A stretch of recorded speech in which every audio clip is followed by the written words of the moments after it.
Jeff Lackner and I were like two Billy Goats. We went as far as we could go.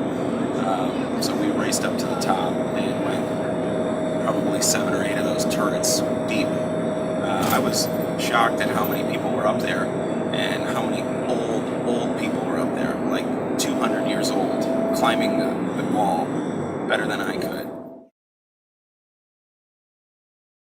I figured if I was going to buy something for my wife that was jewelry, which she requested, I'd buy it here to make sure it was real. So yeah, I got a Happy Fun Ball, or the Happy Friendship Ball, or whatever it is, and which I thought would be cool. For 100 yuan, negotiated down for 150, which is good, right? Well, I bought 2 happiness balls, one for me and one for my sister, and we got a bundling discount because we got a lot of stuff, and I got a Buddha too. Nice. Very nice, dark jade Buddha, very small Buddha. The sheer enormity of the Forbidden City, and it's sort of like those little stacking boxes. As you went in, there was a huge building, but each building got larger and larger. But one of the things that I found truly fascinating is they built these buildings 500, 600, 700 years ago before computers and drills, and just the fact that they could figure out how to build something to be so incredibly huge and structurally sound to last all these years. And when I look at big buildings and things like that, that's what I really look at, is all the manpower and the creativity that go into not only a brick to all the ornate artistry all across it.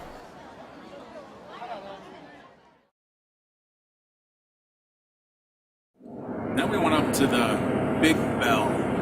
Big Bell was a tower. You had to go up these stairs, and they had to be like at a 50-degree angle. It was like wicked. And the stairs were like this tall, so like twice the size of a normal step. There was probably about 50 of them, so it was pretty tiring getting up there.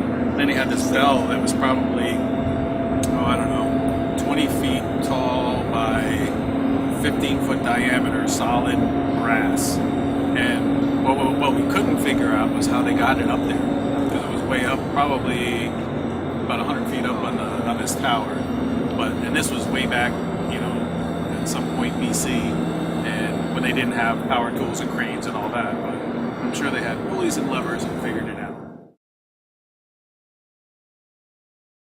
And we had a whole bunch of rickshaws set up, and there was a big race going on.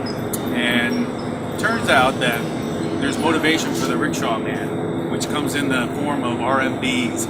So we figured that out pretty early, and we gave him a little bit of feed to go a little bit further. Got ourselves in a pole position, and then he pulled a fast one on us as we got up to the lead. He stopped to show us some plaque on the side of the building, and then we figured out the ploy. The ploy was to allow the other guys to catch up and pass us, so that he could get a few more RMB.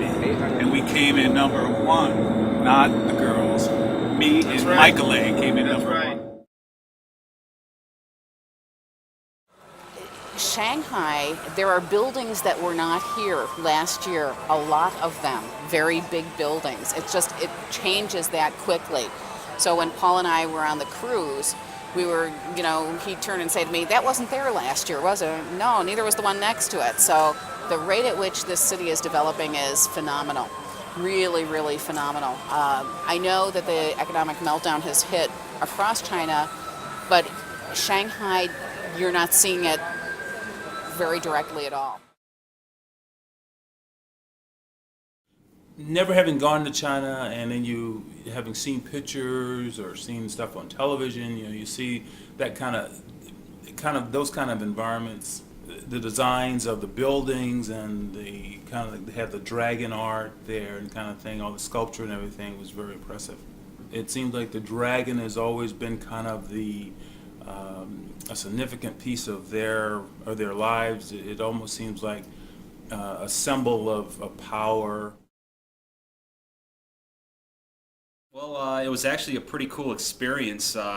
It was kind of melodramatic going out there and just having this big round, circle to go through and look out. But then as we were going to exit, found out that there was a whole nother level there, and actually it was a glass floor. So it's pretty cool. Actually, I was out there with Ben and Chris Allen at the time, and I said, hell no, I'm not going out on that thing. It was pretty cool, but got the courage to go up. You know, Ben told me, don't look down, just look at me. It did that. So we had a lot of fun times. We took a couple of good pictures there. I thought it was a great trip. I thought it was a really great group of students, a wonderful class, very different in terms of class personality from last year, which was fine, which was great.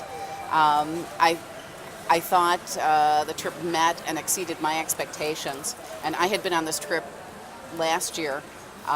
We did some new things, we did some different things, and overall I thought it was a really great trip. I enjoyed it a lot.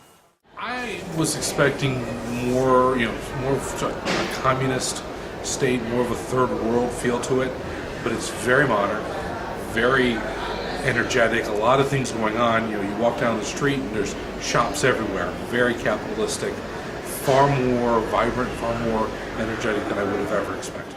Yeah, I'm actually, it was kind of surprising. The president of our company, or my division, is actually one who got me my contact over in China.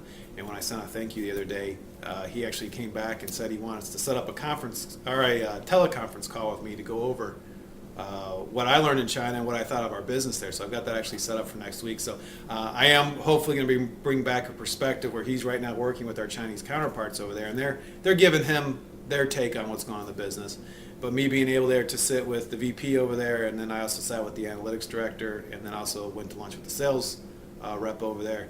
I think it's going to be very interesting to see what I say back about my perception of our business over there versus what he's hearing from the Chinese group alone.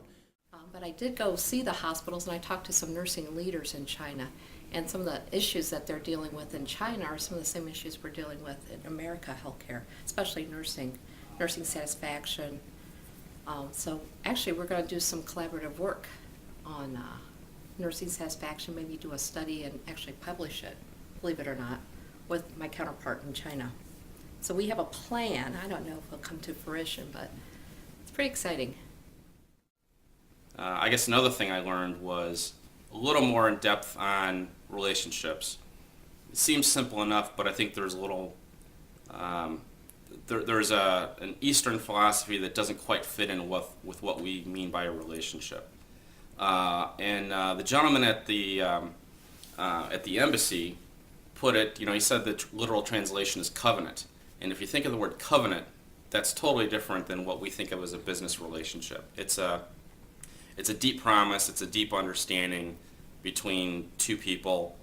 If you can get that with someone in China, you're going to do business with them successfully. If you don't, there's a chance that they're going to go into covenant with someone else, and you're going to be an outsider, and your interests will certainly not be met in that case. Would you recommend this trip to a friend, and why? I would recommend not only the trip but the program. I mean, this trip itself is worth all the work, I think. I had really high expectations going in, and it's exceeded them. I don't feel like I've wasted a moment. Welcome home! We're home! It's not even live, is it? Do it again. Oh yeah, it is live. Yay!